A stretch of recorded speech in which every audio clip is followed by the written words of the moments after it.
Jibril itu kan penyampai wahyu. Kira-kira Jibril tahu nggak kapan waktunya kiamat? Ya, Nabi Muhammad tahu tidak? Tahu tidak? Kan pernah Isra Mi'raj beliau. Kan pernah menghadap Allah, masa nggak tahu? Yang menarik begini, ada dialog antara yang paling dekat dengan Allah dalam kalangan malaikat dan kalangan Nabi, Jibril dan Nabi Muhammad. Dialognya disebutkan dalam kitab Sahih Muslim. Ini.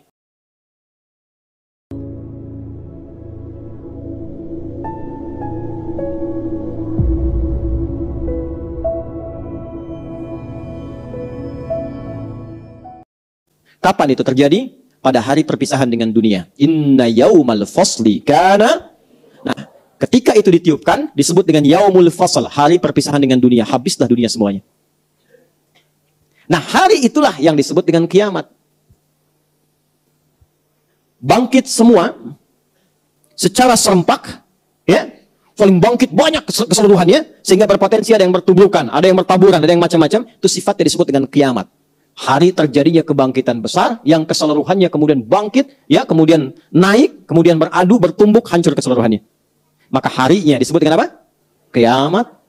Dan hari kiamat ini juga hari perpisahan, yaumal fasli, hari berakhirnya kehidupan dunia. Kana miqata, aku telah tetapkan waktunya dengan sempurna. Miqat itu gabungan tempat dan waktu yang sempurna. Maka kiamat pun demikian. Kata Allah, aku telah aturkan tempatnya, perpisahan bumi hancur semua. Habis. Waktunya kapan? Aku telah atur waktunya sedetil mungkin. Jelas? Nah, detil waktu yang sedetil mungkin mencakup detiknya, menitnya, jamnya, sampai harinya, sampai momentumnya. Dalam bahasa Arab disebut dengan sa'ah namanya. Sa'atun as-sa'ah. Ya. Agak fokus ya, agak fokus betul. Karena itu jam dalam bahasa Arab disebut sa'ah. Karena di jam itu kan ada presisi tinggi menunjuk kepada bukan hanya jam, menit, tapi juga apa? Detiknya gitu ya. Nah, waktu yang sangat spesifik, presisinya, akurasinya begitu tinggi dalam bahasa Arab disebut dengan sa'ah. Karena itu, kalau bertanya, kapan kiamat terjadi? Kapan tepatnya? Kapan waktunya? Maka dijawab oleh Al-Quran, miqata itu dengan bahasa yang jelas menggunakan kata sa'ah. Buka Quran surah 31 ayat 34. Setelah ini, kita harapkan tidak ada lagi yang menyimpulkan kiamat terjadi kapan, tanggal sekian, bulan sekian, dan seterusnya. Quran surah 31 Luqman ayat 34. Pelan-pelan. Innallaha indahu ilmus sa'ah. Masih ingat ayatnya dibuka dengan kata apa itu? Inna kan? Sudah saya terangkan tadi ya. Tanamkan pada jiwamu dengan kuat, jangan ragu.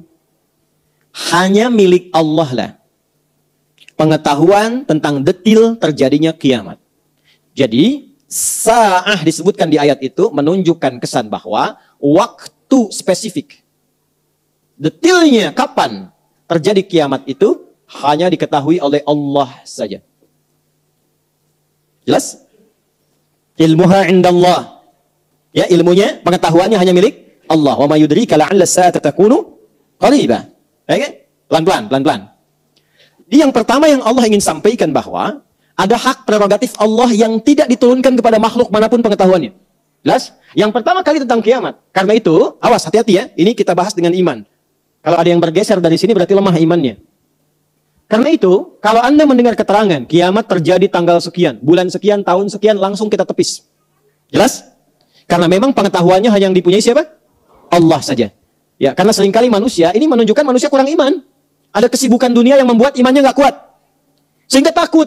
Dengan kematian takut. Hati-hati, kalau seseorang sudah takut mati, takut meninggal, itu kata Nabi dia terkontaminasi oleh penyakit hubbud dunia. Terpaut tinggi hatinya dengan dunia. Padahal akan ditinggalkan. Kira-kira, Rasul yang paling dicintai siapa? Nabi Muhammad SAW. Malaikat yang paling dekat dengan Allah siapa? Nah, ya ini kita ambil level malaikat dulu, Jibril. Jibril itu kan penyampai wahyu. Kira-kira Jibril tahu nggak kapan waktunya kiamat? Tahu dari mana? Begitu harus pede kan ayatnya inna, kan? Innallaha indahu ilmus. Allah udah tegaskan, Jibril aja nggak tahu, masa kamu yang bukan malaikat tahu? Jibril aja nggak tahu. Jadi kalau ada yang mengatakan hati-hati kiamat terjadi tanggal sekian, Jibril aja nggak tahu, apalagi ente. Gitu. Ya, Nabi Muhammad tahu tidak? Tahu tidak? Kan pernah Isra Mi'raj beliau. Kan pernah menghadap Allah, masa nggak tahu? Tahu nggak? Tidak. Nabi Muhammad, Nabi paling mulia, dekat dengan Allah, takwanya tinggi, karena khuluqul Quran. Surganya turun jaminan sebelum wafatnya, tetap nggak tahu kiamat. Anda aja sudah nggak jelas. Surga belum terjamin. Pujian gak datang dari Quran mengatakan kiamat akan terjadi tahun sekian. Cie, siapa Anda? Ya kan? Nah, yang menarik begini, ada dialog antara yang paling dekat dengan Allah dalam kalangan malaikat dan kalangan Nabi, Jibril dan Nabi Muhammad. Dialognya disebutkan dalam kitab Sahih Muslim. Ini, hadis nomor 8. Ya kan? Halaman 36-37 di Kitabul Iman, kitab pertama nomor hadis yang ke-8. Yang meriwayatkan orang paling dekat, satu infonya, mertua Nabi, sahabat Nabi, Abu Hafs, ya, Amirul Mukminin Umar bin Khattab radhiyallahu taala anhu. Dan diriwayatkan dari Umar kepada siapa? Ke anaknya Abdullah bin Umar, ya, bin Khattab radhiyallahu taala anhu, sampai ke Imam Muslim dikabarkan ke kita. Langsung ke hadisnya, ke ujungnya saja biar cepat. Jibril, malaikat terdekat dengan Allah, bertemu Nabi Muhammad sallallahu alaihi wasallam, rasul terdekat dengan Allah. Dua-duanya terdekat. Dikonfirmasi oleh Jibril alaihi salam kepada Nabi Muhammad sallallahu alaihi wasallam tentang kiamat. Kalimatnya jelas, mata sa'ah. Kapan waktunya kiamat tiba? Apa jawab Nabi sallallahu alaihi wasallam? Mal mas'ulu anha bi'a'lama minas sa'il. Tidaklah yang ditanya lebih tahu daripada yang bertanya. Ini jawaban tawadhu nih. Jibril datang ke Rasulullah karena merasa beliau itu kekasih Allah, dekat dengan Allah. Ya, belum minta sudah dijawab. Ya. Nabi Muhammad sallallahu alaihi wasallam, ya. Nabi Muhammad pun menghormati Jibril. Anda kan yang diminta menyampaikan wahyu, dekat dengan Allah.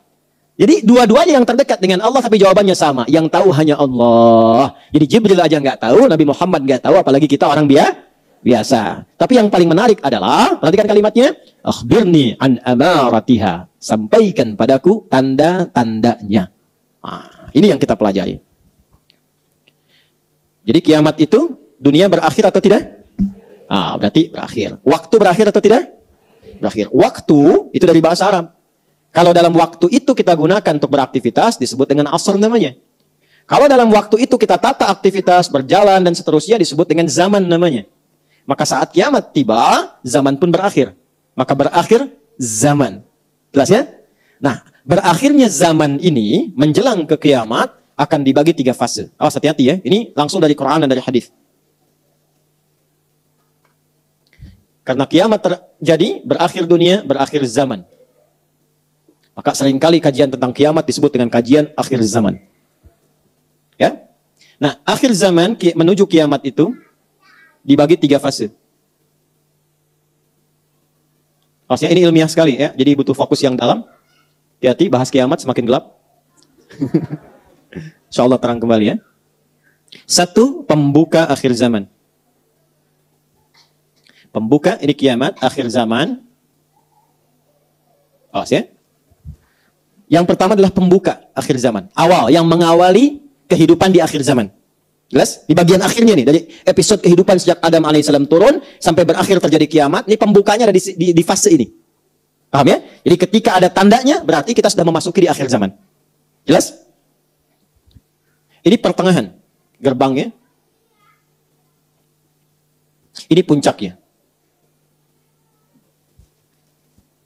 Dan setiap nanti fase ini dilalui, ada tanda dan peristiwa-peristiwa yang mengiringi. Jelas ya? Supaya kita bisa tahu kita berada di fase yang mana dan apa yang kita siapkan. Ya, karena itu, karena pengetahuan tentang kiamat milik Allah, nggak usah cari itu, karena yang punya sudah ada. Jelas ya? Ini jangan terlalu menyibukkan diri tentang waktunya, kapan kejadiannya, gimana begini, ya tempatnya seperti apa, detailnya bagaimana, nggak usah ditanya waktunya. Karena informasi kiamat dihadirkan bukan untuk dicari waktunya kapan, tapi persiapan kita menuju itu apa? Paham? Baik. Fokus. Pembuka diawali dengan diutusnya Rasulullah sallallahu alaihi wasallam. Ya. Rasulullah sallallahu alaihi wasallam. Sudah? Karena itu gelarnya Khataman Nabiyyin. Penutup para nabi. Ingat, ada anbiya, ada nabiyyin, berbeda. Kalau anbiya, beberapa nabi, bukan semua nabi. Makanya ada surah ke-21, surah Al-An, dikisahkan beberapa nabi, tidak semua nabi. Tapi kalau sudah nabiyyin, semua nabi yang pernah bertugas di bumi. Gelar beliau Khataman Nabiyyin. Kembali ke sini. Karena itulah ketika Nabi Muhammad SAW diutus, Allah langsung menurunkan pernyataan di satu ayat, berkorelasi dengan mukjizat beliau sebagai tanda bahwa beliau adalah pembuka dari akhir kehidupan, akhir zaman.